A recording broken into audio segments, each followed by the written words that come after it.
14h30, 15h30, l'heure du crime sur RTL. Jean-Alphonse Richard. Cette enquête a abouti à l'arrestation de 3 hommes, Antoine Dovgiert et son beau-frère Alexis Chouvalov. Tous deux achetaient ces coupures de 100 francs fabriquées par le faussaire Czeslaw Bojarski.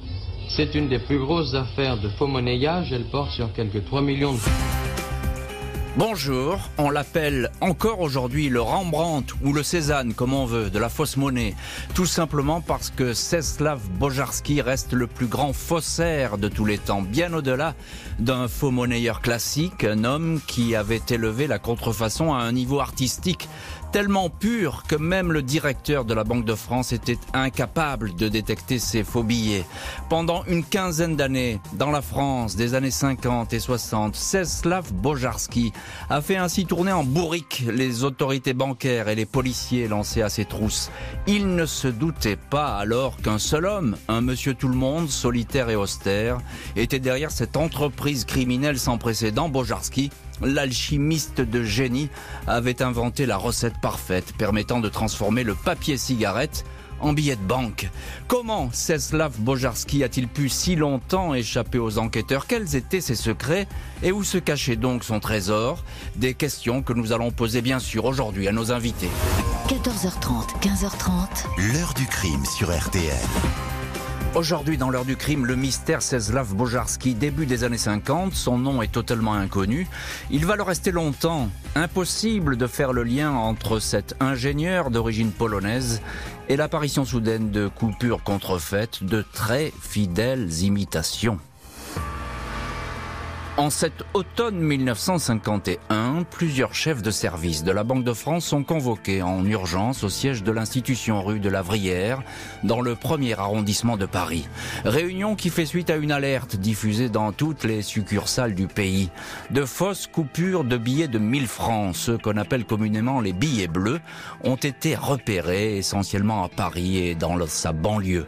La Banque de France est sur le qui-vive car ces contrefaçons sont d'excellentes factures, indétectables au premier coup d'œil. Ils sont acceptés sans la moindre hésitation par les commerçants. La gravure est effectivement de grande qualité, mais ce qui étonne le plus les experts, c'est la qualité du papier, son toucher, son épaisseur, un papier filigrané plus vrai que nature qui échappe au contrôle. Par bonheur, ces billets ne sont pas très nombreux, ils semblent être distillés au compte-gouttes sur le marché. Le graveur, très talentueux, n'a jamais été repéré auparavant. L'Office central pour la répression du faux monnayage, l'OCRFM, est alerté. Les policiers du commissaire Émile Benamou sont pour l'instant dans le flou. Impossible de faire le lien avec une quelconque équipe. Les mois passent et les fausses coupures de 1000 francs continuent à être signalées. L'enquête policière fait du surplace. Aucune information ne remonte. Les indices sont aux abonnés absents. Seule certitude, c'est une officine structurée, bien équipée et comptant sans doute plusieurs personnes qui est derrière ce trafic discret. Impossible alors d'imaginer que c'est un homme seul, âgé d'une quarantaine d'années, un certain Czeslaw Bojarski, qui est derrière ces imitations indétectables. Cet ingénieur polonais sorti de l'école polytechnique de Gdansk, arrivé en France au début de la guerre, fabricant de faux papiers pour la résistance et de faux visas pour les juifs, a toujours rêvé de vivre de ses inventions. Son entreprise a périclité, il a échoué, il s'est senti humilié. Pour faire bonne figure devant son épouse Suzanne et leurs 2 enfants, il aurait trouvé un travail de VRP. Mais il a en fait clandestinement renoué avec ses dons de faussaire. L'histoire dira qu'il avait été repéré pour son coup de crayon juste après la guerre, par la pègre, par le gang des tractions avant. C'est avec eux qu'il aurait accompli ses premiers pas dans le monde de la fausse monnaie. 4 ans après les faux 1000, voici de faux 5000 francs. Les fameux billets baptisés terre et mer. Cette fois, les faussaires se sont surpassés. La gravure est digne de la Banque de France. Seule une pétale fanée de 5 mm, invisible sauf pour un expert, n'a pas été effectuée selon les règles. La qualité de l'encre est extraordinaire. Elle a été mélangée à de l'aspirine pour favoriser l'impression. Nous étions là face à une œuvre d'art, dira un responsable de la Banque de France. L'art du détail est poussé à l'extrême extrêmes, avec ces coupures artificiellement vieillies pour leur donner un air ancien, des piqûres d'épingles comme si le billet avait fait partie d'une liasse, mais aussi des traces brunâtres. La police n'apprendra que bien plus tard que Bojarski faisait tourner ses billets dans un vieux tambour de machine à laver avec des éponges imprégnées de suie. 1000 francs, 5000 francs et bientôt les 100 nouveaux francs Bonaparte. Les enquêteurs n'ont qu'une certitude, c'est la même équipe qui est derrière ce travail.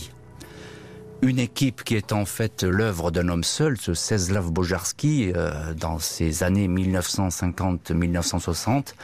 À ce stade, évidemment, dans l'enquête, on ignore qui est cet homme, et on va le voir dans le chapitre suivant. On ne va pas tout de suite parler de Czesław Bojarski.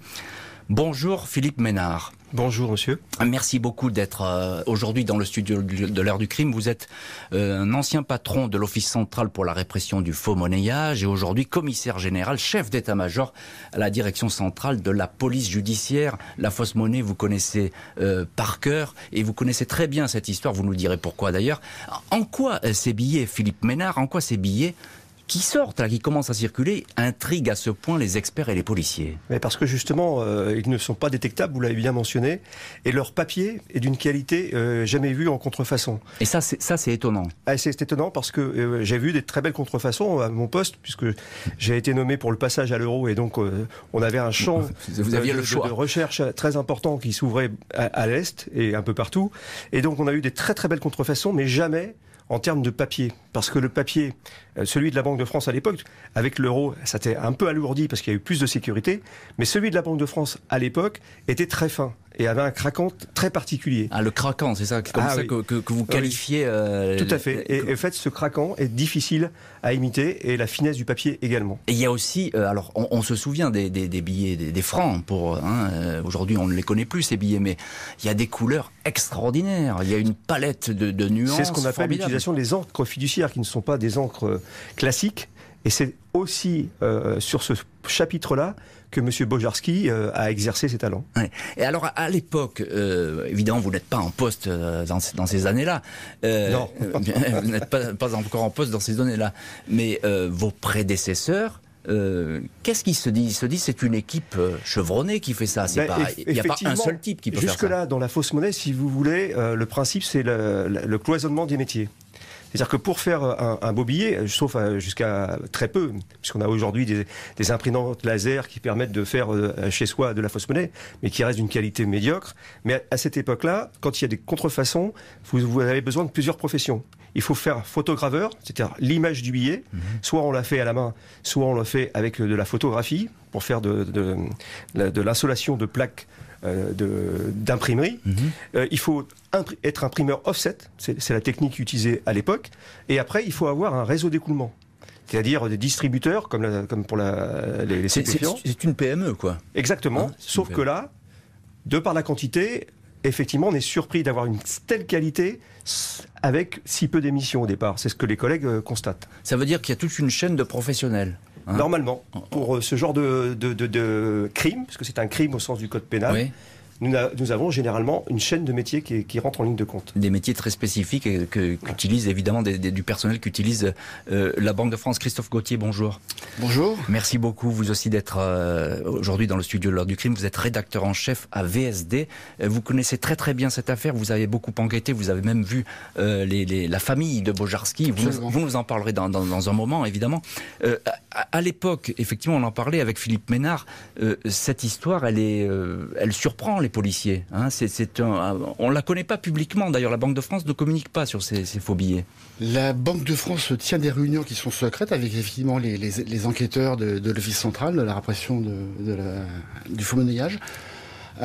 C'est vrai que le début de l'enquête, en réalité, pour être honnête, c'est d'abord et avant tout la Banque de France qui transmet des informations à la police, parce que la police n'a pas d'informations. Vous l'avez dit dans votre présentation, on a ce que les indique, par-ci, par-là, on pense que c'est un réseau organisé, mais en réalité, la police n'a pas d'informations. On n'en sait rien. Non, ils savent pas. Et donc, au début, et ça va durer quand même assez longtemps, pendant une dizaine d'années, les seules informations dont on dispose, c'est la Banque de France qui les donne à la police, parce que la Banque de France, comme vous le savez, c'est une institution qui est extrêmement rigoureuse et très bien huilée, donc ils sont capables de dire où sont entrés les billets, dans quelle succursale, à quelle fréquence. Il y a des statistiques qui sont tenues, parce que à cette époque-là, il faut savoir que les billets donc allaient dans les caisses départementales et puis ensuite revenaient à la caisse générale. Absolument. Et c'est là qu'on détecte, c'est ça? Ouais. Alors c'est là qu'on détecte, mais pour détecter, vous l'avez dit, les copies sont tellement parfaites sur les 3 coupures qu'en réalité, il faut une loupe et un original à côté de soi pour pouvoir dire c'est un faux. Sinon, c'est rigoureusement indétectable. Vous avez parlé d'une bétale sur le Térémère, sur le Bonaparte. Il y a un épi de l'empereur qui est un petit peu plus touffu, il y a une signature qui est décalée, je crois, d'un demi-millimètre, il y a un hachure qui est pas exactement rigoureusement le même. Enfin, c'est du travail, oui, vous l'avez dit, d'orfèvre, c'est extraordinaire, ouais, c'est donc indétectable. Et d'autant plus, Philippe Ménard, que à cette époque, je suppose que beaucoup plus qu'aujourd'hui, les faux billets, ça circule. Il y a plein d'officines, je suppose, qui doivent se mettre sur le marché. Oui, il y a une époque où effectivement, à partir du moment où vous avez fait appel à des faussaires qui sont des imprimeurs. Généralement, on les recrutait d'ailleurs dans les imprimeurs qui faisaient de mauvaises affaires ou qui faisaient faillite. Eh bien, à ce moment-là, vous produisez de la quantité. Et c'est ça qui est intéressant pour les voyous, c'est d'avoir de la quantité, donc des réseaux de distribution, des grossistes, des semi-grossistes et des distributeurs. Là, ce qui surprend les collègues, effectivement, qui sont informés par la Banque de France, parce que eux-mêmes n'ont pas des commerçants qui viennent se plaindre. Il n'y a pas de commerçant qui va voir la police. Oui. Donc, il n'y a pas d'information de terrain. Par contre, par les remontées de Banque de France, c'est ce qu'on appelle le recyclage de la monnaie qui s'effectuait systématiquement en centrale avant et qui maintenant est déconcentré. Eh bien, à ce moment-là, on découvrait les billets. Mais avec un cheminement qui avait déjà perdu du temps. Bien sûr. Sauf qu'ils arrivaient à peu près à situer la région. Donc le boulot des professionnels de l'époque, de mes collègues, de M. Benamou qui était chef d'office à l'époque, c'était d'essayer de circonscrire les lieux où il y avait des émissions. Mais finalement, comme à un moment donné, il prend le train régulièrement. Ouais, mais en fait, il n'y a pas de constante. On va voir qu'effectivement, il va s'enfuir, et on sait que, vous le savez, vous êtes policier, les malfrats ont toujours un coup d'avance, mais là, il y a peut-être des semaines, des mois, et peut-être même des années d'avance. Le ou les faussaires, comme le pense la police, sont parfaitement hors d'atteinte. Une petite entreprise qui prospère sous la direction d'un seul homme, un père de famille ayant pignon sur rue. Mais pour combien de temps ? L'invisible Czeslaw Bojarski a longtemps habité dans un modeste pavillon de la rue des Pâquerettes, à Bobigny, la banlieue nord de Paris. Ses beaux-parents avaient mis à disposition de son couple, alors désargenté, ce logement. C'est à cette adresse, dans la plus extrême discrétion et à l'insu de son épouse, que Bojarski a fabriqué ses premiers faux billets. Il avait pour cela construit un cabanon dans un coin du jardin, acheté un tas de machines à la brocante, astucieusement bricolées, pour que le tout ressemble à une authentique imprimerie. Officiellement, il testait dans ce local ses inventions. Bojarski est un dessinateur, graveur exceptionnel, mais il a surtout trouvé la recette pour fabriquer le papier parfait. Un savant mélange de papier à cigarette, de papier calque et d'eau très pure. Toutes ces années, il a travaillé en solo, écoulant sa production dans la France entière, qu'il sillonne en train. Des commerçants choisis au hasard, jamais les 2 fois les mêmes, jamais de banque ou de bureau de poste. Un gros billet sorti pour un petit achat, un bouquet de fleurs, un stylo et la monnaie empochée. Il peut ainsi gagner l'équivalent de 5 000 € environ par semaine. Avec femme et enfants, il a déménagé, s'est fait construire une imposante villa avenue de Sénart à Montgeron dans l'Essonne et y a installé une fabrique ultra secrète. En cette année 1963, et alors que son entreprise de faux billets n'a jamais été aussi prospère, Czeslaw Bojarski, 51 ans, commence à être fatigué par cette double vie. Ses mensonges, mais surtout ses voyages incessants qui l'obligent à traverser la France pour écouler sa production. Quand son meilleur ami et témoin de mariage, le compatriote polonais Antoine Dovgird, vient lui raconter ses ennuis financiers, il lui propose une association. Il peut lui vendre pour 62 francs 50 des billets de 100 francs. À charge pour lui de les écouler. Attention, prévient Bojarski, jamais chez le même commerçant et ne jamais présenter ses billets dans les banques ou les bureaux de poste. Dovgird accepte tout de suite le marché. Il met dans la combine un de ses proches, un homme d'origine russe, Alexis Chouvalov. Ce dernier se demande pourquoi il faut prendre autant de précautions. Ces billets sont si parfaits. Il est pressé de les écouler. Au mois de septembre, la Banque de France repère une liasse complète de billets de 100 francs. Elle a servi à l'achat de bons de trésor dans le bureau de poste de la rue Turgot, 17e arrondissement de Paris. Les faussaires viennent de commettre leur premier faux pas. La police est aux aguets. 5 octobre 1963, Paris 17e arrondissement, bureau de poste du boulevard Bessières. La caissière, Claude Vilch, vend 10 bons du trésor payés avec des faux billets de 100 francs. Elle va décrire ce client pressé au policier, 1m75, la trentaine, cheveux clairs. 2 mois plus tard, 10 décembre, celui-ci est de retour, boulevard Bessières, pour un nouvel achat de bons du trésor auprès de la même préposée, Claude Vilch. La police lui avait demandé à être vigilante au cas où cet homme reviendrait. Elle alerte un collègue qui suit le client jusqu'à sa voiture, une Renault Caravelle. L'immatriculation mène à un certain Alexis Chouvalov. 1 mois de filature et de surveillance. Chouvalov est finalement arrêté à l'entrée d'un immeuble en compagnie d'un homme avec qui il a de fréquents rendez-vous, un dénommé Antoine Dovgird. Les 2 amis étaient en plein échange de faux billets de 100 francs et de bons du trésor. Le flagrant délit idéal. Dovgird lâche immédiatement le morceau. Les faux billets, c'est pas lui, c'est son ami Czeslaw Bojarski qui les fabrique. Et évidemment, les policiers vont aller voir ce Bojarski. Ils ne sont d'ailleurs pas au bout de leur surprise. Mais on va le voir dans le chapitre suivant. On va voir ce qu'ils vont découvrir chez Bojarski. Avec vous, Christophe Gauthier, rédacteur en chef à VSD, et qui vous êtes un des experts de cette histoire. Vous connaissez par cœur votre Bojarski, si je puis dire. On revient à l'apogée de cet homme, apogée discrète et puis même confidentielle. On ne le connaît pas. Les années 61, 62, 63... Il est très riche, tout va bien pour lui. Il se régale à faire ce métier. Alors, il se régale, je ne sais pas s'il se régale, parce que c'est quand même, quand il écoule son premier billet, en 1951, il achète un poulet. Il est persuadé qu'il va se faire repérer. Un poulet. Ouais, un poulet, c'est un poulet pour Noël. Son premier achat, c'est un poulet. C'était même pas une dinde, c'était un poulet qui a été acheté à Bobigny. Et il est tellement persuadé que le commerçant va découvrir les supercheries qu'en fait il tremble. Le poulet passe comme une lettre à la poste, si je puis m'exprimer ainsi. Il est évidemment persuadé que les gendarmes sont dans son pavillon dès le lendemain matin. Il se passe rien. Et il en est lui-même étonné. Et quand je dis ça, il l'écrit. C'est pas des élucubrations. Ouais. C'est comme j'avais vu La Famille en prison en 1964. Bojarski a écrit une correspondance où il raconte sa vie, il raconte un petit peu, il se raconte lui-même. J'ai eu accès à ces documents exceptionnels. Et donc tout ça, c'est pas de la fabulation. Donc l'histoire du poulet est exacte. Alors une vie confortable, je pense que c'était une vie qui était une vie d'angoisse malgré tout, parce qu'il avait peur de se faire prendre. C'était une vie de fatigue, de labeur. Il était malade, il avait mal au dos. Et quand vous dites qu'à un moment il est fatigué, il va mettre dans la combine... Il a trop voyagé, il est épuisé. Oui, il est fatigué, il est épuisé. Pour répondre après précisément à votre question, Anne, sa fille, m'avait raconté que son enfance, c'était une enfance magique, parce que dans le pavillon de Montgeron, qui est dessiné par Bojarski, il est architecte, faut pas l'oublier, il est architecte et ingénieur de formation, c'était une vie extraordinaire. Il y avait tout le confort moderne, il y avait des mixeurs, il y avait des machines à laver, il y avait une table de ping-pong. Ils ont 2 voitures. Là, absolument, le couple a des voitures, ils partent ils vont au sport d'hiver, ils vont en villégiature au bord de la mer à chaque vacances scolaires. C'est une vie. Il y a des films qui sont faits. Bojarski a été féru de technologie. Il y a des films Super 8 où il filme les vacances. Enfin, c'est une vie d'insouciance. Oui, une vie, en tout cas, une vie extrêmement aisée. Et question qui me turlupine quand même. Est-ce que sa femme est réellement pas au courant de ce qui se passe? Parce que moi, ça m'a toujours troublé. Oui, c'est troublant. L'instruction l'a écarté très très vite. Elle n'a jamais été poursuivie. Non, elle n'a jamais été poursuivie. L'instruction l'a très très vite écartée. Bojarski lui-même a dit que sa femme n'était pas au courant. Les enquêteurs n'ont pas eu la preuve qu'elle était de mauvaise foi, et je cite, de mauvaise foi. C'est dans le réquisitoire définitif.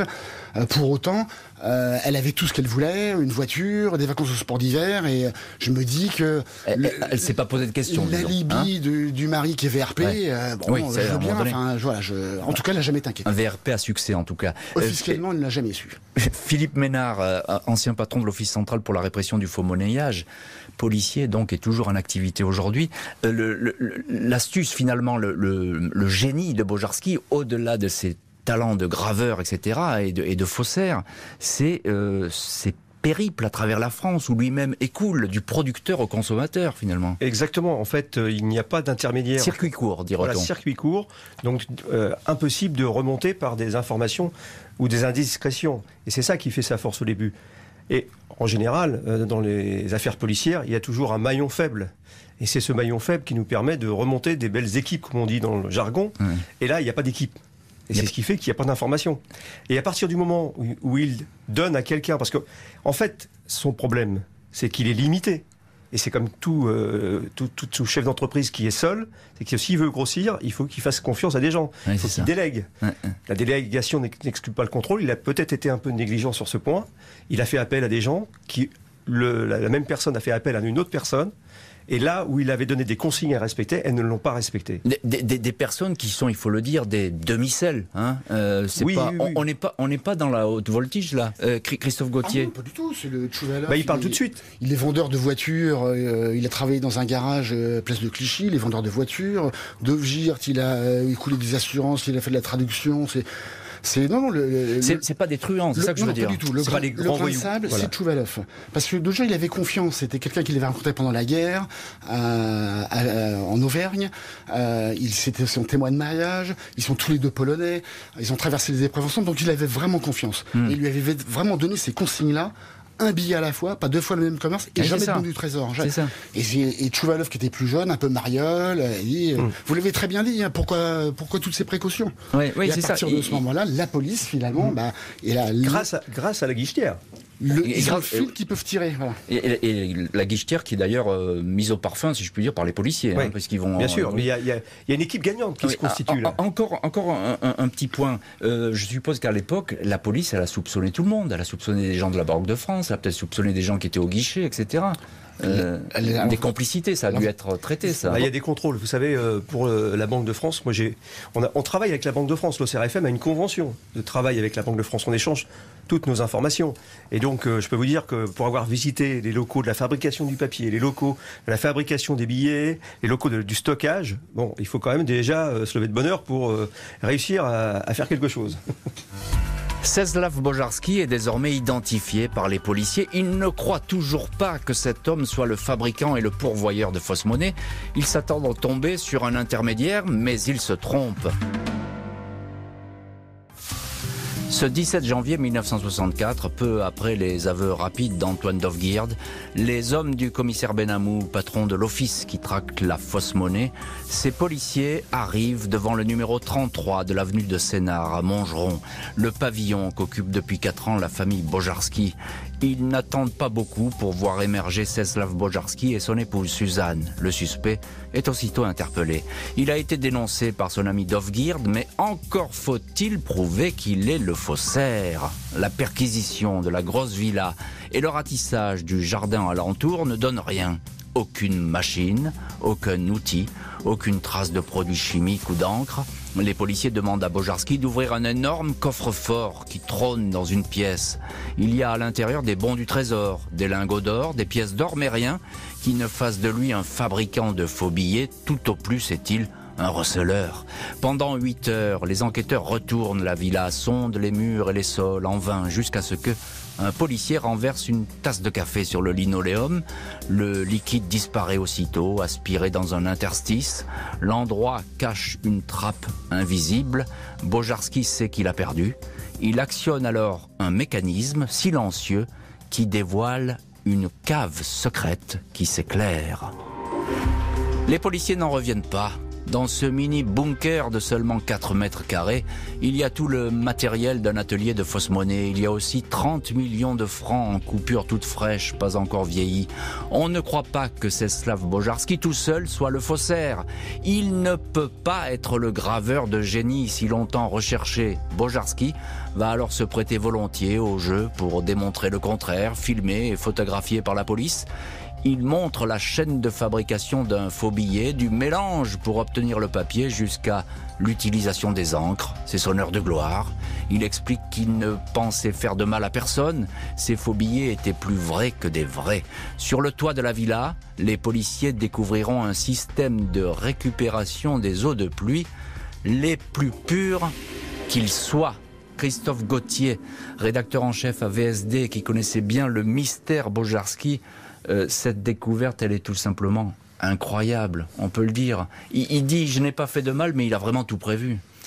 Elle est incroyable, et tellement incroyable qu'effectivement les enquêteurs se disent c'est pas possible. Il n'y croit pas. Vous l'avez dit depuis le début de l'émission, ils sont à la recherche d'une équipe, des gens qui sont une équipe constituée, qui contient au moins, au bas mot, 10 métiers différents.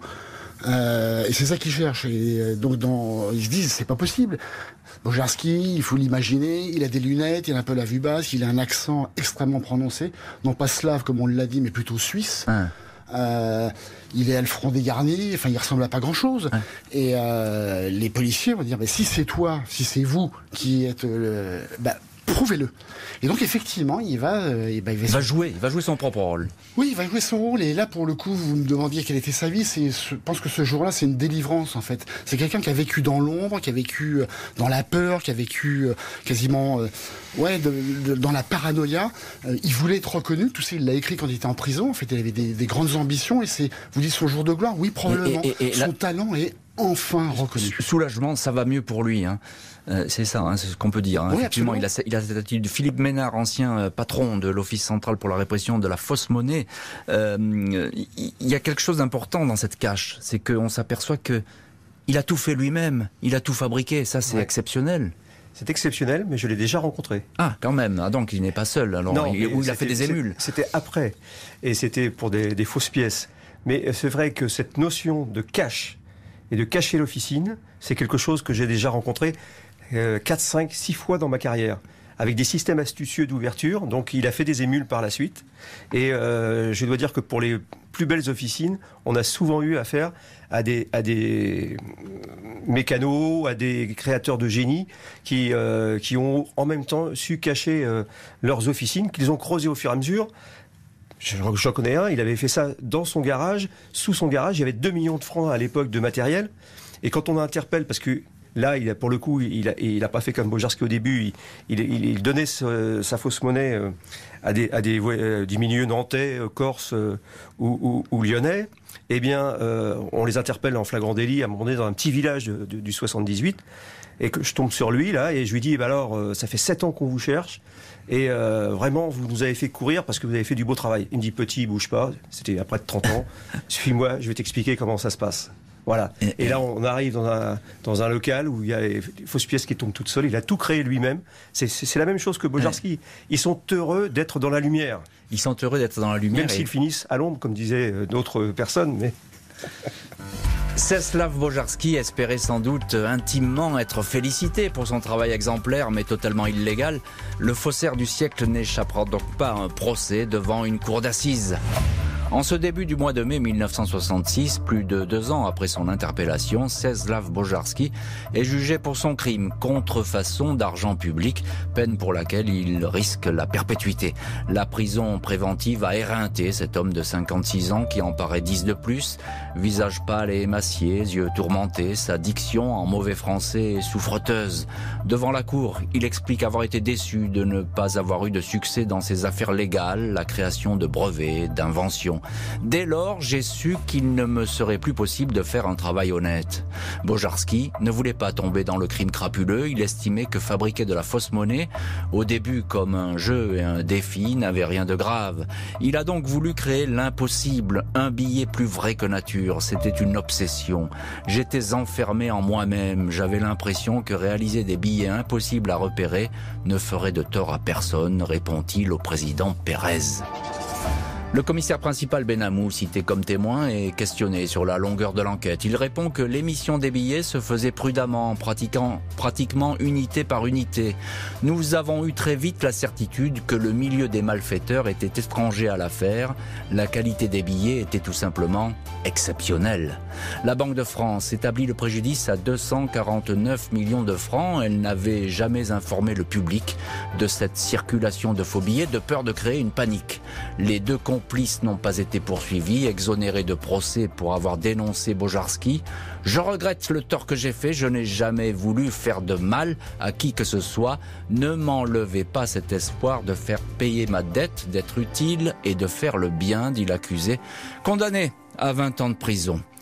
Philippe Ménard, ancien patron de l'Office central pour la répression du faux monnayage, votre prédécesseur, je puis dire, le commissaire Benamou, là, il est soulagé. Je suppose que là, les policiers, ils ont bouclé une enquête auquel ils ne croyaient plus. Bien sûr, parce que là, vous avez une pression. La fausse monnaie, c'est la confiance du public qui est importante. Si vous avez une contrefaçon qui se découvre et qui est de très bonne qualité, il n'y a plus la confiance du public. Ça peut être une ruine pour un État. Et d'ailleurs, certains pays ont fait de la fausse monnaie pour déstabiliser des États. Les royalistes l'ont fait pour essayer de déstabiliser les révolutionnaires. Et ainsi Donc on ne plaisante pas avec ça. Et on ne plaisante pas avec ça. Et c'est pour ça qu'à une époque, c'était condamné jusqu'à la peine de mort. Jusqu'à la peine de mort, oui. Et là, quand c'était l'affaire Bojarski, c'était la réclusion criminelle à perpétuité. Et maintenant, c'est 30 ans.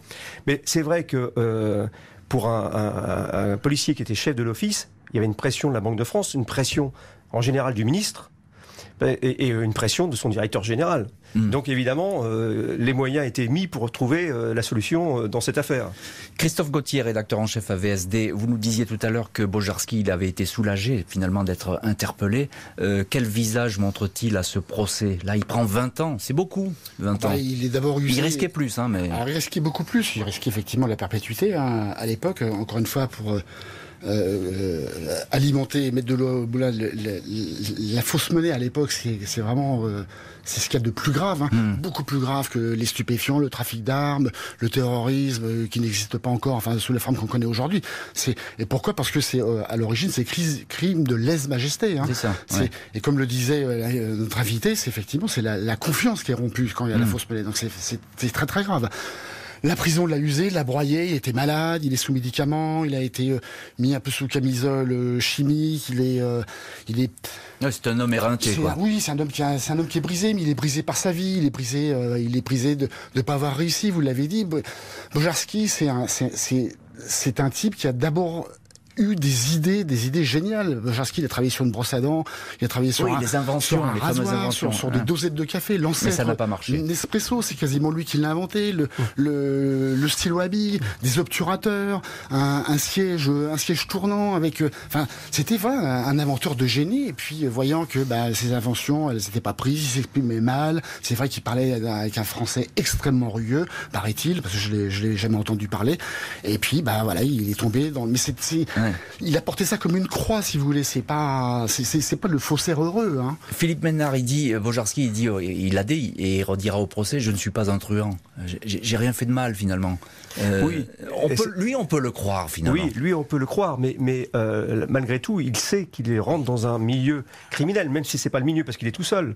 Mais à un moment donné, il fait bénéficier de son génie criminel d'autres personnes. Donc, c'est qu'à un moment donné, il n'a pas envie de s'arrêter. Il aurait pu très bien dire à un moment donné, je suis fatigué, j'arrête. Non, il continue son processus criminel jusqu'à mettre d'autres personnes dans la combine pour que ça lui rapporte plus. Parce que regardez, il revend les billets de 100 francs, 62, 50. Donc ça veut dire que c'est lui qui prend la plus grosse part. Oui, c'est ça. Non, mais de toute façon, il prend plus de risques. Mais ce qui est sûr, il a entièrement raison, c'est que non seulement il continue, et plus il continue, plus il se perfectionne, sa technique, ses outils. On juge aussi à ce moment-là un ingénieur. Vous disiez que dans sa cage, tout a été fabriqué, imaginé, et c'est vrai. Il grave ses plaques avec des outils de chirurgien dentiste qui ont été récupérés. Sa première cuve à papier, c'est un bidet. On n'est que pour vieillir. Vous en avez parlé tout à l'heure. La machine à laver, le tambour. Dans laquelle il met effectivement des petits bouts de rouge. Mais pas seulement, il va chercher de la poussière dans les églises parce qu'il a vu que cette poussière-là était un peu grasse. Il faisait comme des taches de doigts, de billets qui auraient été manipulés de multiples fois. Tous ces outils, et il y en a de multiples, ont été conçus et fabriqués par Bojarski.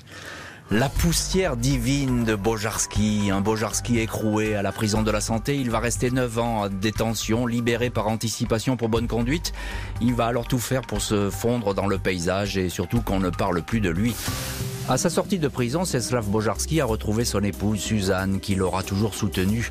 Le couple, dépossédé de tous ses biens pour rembourser sa dette, s'installe alors dans un appartement prêté par les beaux-parents à Évry-sur-Seine.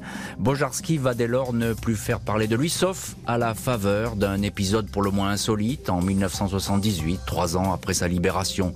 Alors que le couple est dans le Massif central pour une randonnée pédestre, une fuite d'eau se déclare dans l'appartement inoccupé. En déplaçant une cuisinière, les pompiers trouvent dans une cache murale 10 lingots et 797 louis d'or. Bojarski avait réussi à les cacher pour ne manquer de rien. Ce dernier trésor sera saisi et servira lui aussi à rembourser la Banque de France. Czesław Bojarski, atteint de la maladie d'Alzheimer dans ces dernières années, s'est éteint le 2 mai 2003 à l'âge de 90 ans dans le village de l'Isère où il résidait. Les faux Bojarski s'échangent aujourd'hui à des prix faramineux lors de ventes aux enchères, comme si finalement le faussaire avait atteint son objectif, faire un billet qui soit la plus parfaite des œuvres d'art.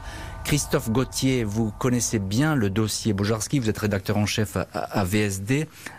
Qu'est-ce qu'il est devenu, Bojarski, une fois il est sorti de sa prison? Il a écrit, il a donné des interviews, pas du tout? Non, absolument pas. Il a jamais parlé. Je suis pas sûr qu'il ait été sollicité. Quand il est sorti de prison, il y a effectivement l'épisode que vous venez de raconter. Presque anecdotique. 78, oui, ils auraient pu. Il y a un procès qui se tient. Ils sont condamnés. Ils auraient pu faire appel parce qu'il y a sur les 20 lingots, il y en a 3 qui avaient été achetés en 72. Ça a été prouvé. Les lingots sont numérotés. 7 avaient été achetés dans les années 60, donc était évidemment le fruit de la fausse monnaie. Franchement, ils auraient pu faire appel, en récupérer 3. Il l'a pas fait. Curieusement, il avait été très très mal défendu à l'époque au procès d'Evry. Il s'est retiré en région Rhône-Alpes, dans un petit village de l'Isère, et il est mort en perdant tous ses souvenirs, parce que très vite, en fait, il était atteint de la maladie d'Alzheimer. Et tout son génie, tout ce qu'il avait fait, parce que malgré tout c'est un criminel évidemment, il était condamné pour ça, mais c'était un génie à tout point de vue. Il avait une main magique, un cerveau extraordinaire. Oui, c'est ça, c'est une œuvre intellectuelle, vous nous l'avez dit, mais ça c'est vraiment très étonnant. Vous avez rencontré, je crois, sa fille ou ses enfants. Oui. Qu'est-ce qu'il raconte c'est presque la légende Bojarski, parce que alors là, tout le monde a envie de savoir. Ouais, mais ils en ont souffert, parce que si vous voulez, vous étiez Bojarski, quand il est arrêté, c'était l'après-midi de janvier 64, les enfants étaient rentrés de l'école, il y a la perquisition, vous l'avez raconté tout à l'heure en début d'émission, elle dure très très longtemps. Anne, elle était un peu plus âgée, son frère Paul a vécu ça très très mal, et par exemple Paul a quasiment avait renié son père. C'est ça. Moi quand j'ai enquêté, je continue de le faire, moi il y avait une espèce d'entreprise, non pas de réhabilitation, c'est un criminel, il n'y a pas de doute là-dessus, mais c'est honnêtement un génie. Sa fille aimerait bien qu'on raconte au long son épopée, toute l'histoire de Bojarski depuis 1912 et sa naissance dans un petit village paumé en Pologne jusqu'à sa mort. Pour son fils, je pense que c'était plus compliqué de porter ce nom-là. Et à vous de le faire, Christophe Gauthier, de raconter cette épopée. Ça serait chouette d'avoir un grand livre sur Bojarski, ça serait formidable.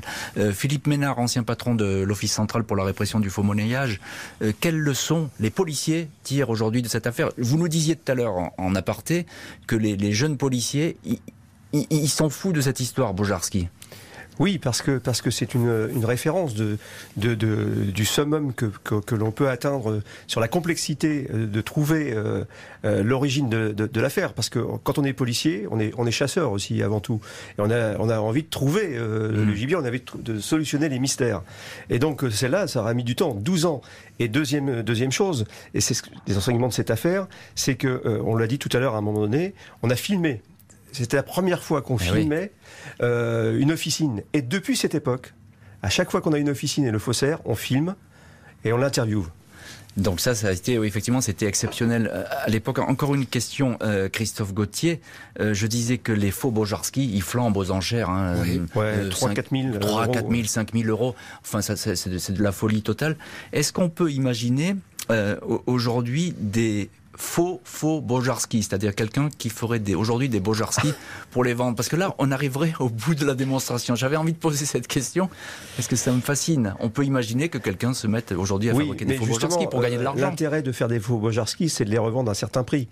Et c'est la loi de l'offre et la demande. S'ils deviennent très nombreux, leur valeur va ça va s'écrouler, voilà. Évidemment. Il reste aujourd'hui, on est d'accord, Christophe Gauthier, c'est la dernière question, mais le plus grand faussaire de tous les temps. Oui, enfin en tout cas c'est en solo comme ça. Une légende, c'est un en France. Une exception. Une exception. Un mythe, voilà. Puis encore une fois, c'était 15 métiers en un seul homme. 15 talents. 15 métiers en un seul homme. Incroyable. L'homme orchestre. Ouais, c'est ça, l'homme orchestre, ou Shiva avec ses bras partout, etc., capable de fabriquer et de revendre. C'est fascinant. Merci beaucoup, Christophe Gauthier et Philippe Ménard, d'avoir été les invités de l'heure du crime aujourd'hui. Merci à l'équipe de l'émission. Justine Vignot, Marie Bossard à la préparation, Boris Pirédu à la réalisation.